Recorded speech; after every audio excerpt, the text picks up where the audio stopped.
Rummy గురించి ఆలోచిస్తున్నారా? ace23.com ఉంది కదా.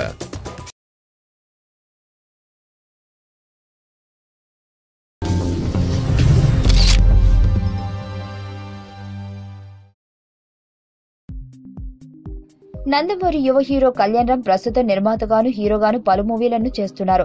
తను నిర్మాతగా బిజీగా ఉన్నప్పటికీ హీరోగా మంచి కథలను మాత్రం ఎంచుకుంటున్నారు. ఆ విధంగా ప్రస్తుతం కొత్త దర్శకుడు విజేంద్ర దర్శకత్వంలో నందమూరి హీరోగా కళ్యాణ్ రామ్ నటించనున్నాడు. ఈ చిత్రం జూన్ లో ప్రారంభం కానుంది. ఇక ఈ మూవీకి సైతం తమిళ పాపులర్ రచయితలు పనిచేయనున్నారు. తనిబుర్వన్, కావన్, అనేగన్ చిత్రాలకు రచయితలుగా పనిచేస్తున్నారు. తొలిసారి వీరిద్దరూ తెలుగు చిత్రానికి రచయితలుగా పనిచేయనున్నారు. ప్రస్తుతం ఈ చిత్రానికి సంబంధించిన ప్రీ ప్రొడక్షన్ పనులు వేగంగా జరుగుతున్నాయి. అలాగే ఈ మూవీతో పాటు మరో మూవీని సైతం లైన్ లో పెడుతున్నారు. Star director Surender Reddy direction లో కళ్యాణ్ రామ్ నటించేందుకు రెడీ అవుతున్నారు. ఈ మూవీని కళ్యాణ్ రామ్ భారీ బడ్జెట్ తో తెరకెక్కించనున్నారు. వీరిద్దరి కాంబినేషన్ లో గతంలో అతనొక్కడే మూవీ వచ్చింది. ఆ మూవీ కళ్యాణ్ రామ్ కి మంచి పేరుని తీసుకొచ్చింది. చాలా కాలం తర్వాత మళ్లీ వీరి కాంబినేషన్ లో మూవీ రావడంతో ఈ మూవీపై ఇండస్ట్రీలోనూ అంచనాలున్నాయి.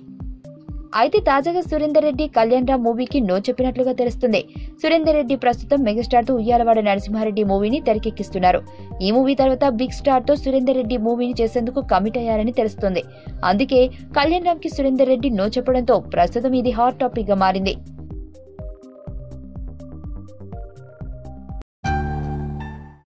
నా పేరు ధనుష్ రిషి.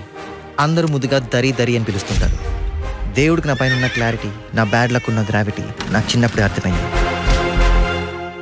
నా లైఫ్లో లక్ ఫ్యాక్టర్ రాంగ్గా ఉండొచ్చు, కానీ లవ్ ఫ్యాక్టర్ మాత్రం చాలా స్ట్రాంగ్గా ఉంది. ఒక మనిషి చేయి చూసి తన జాతకం మొత్తం చెప్పేయగలను.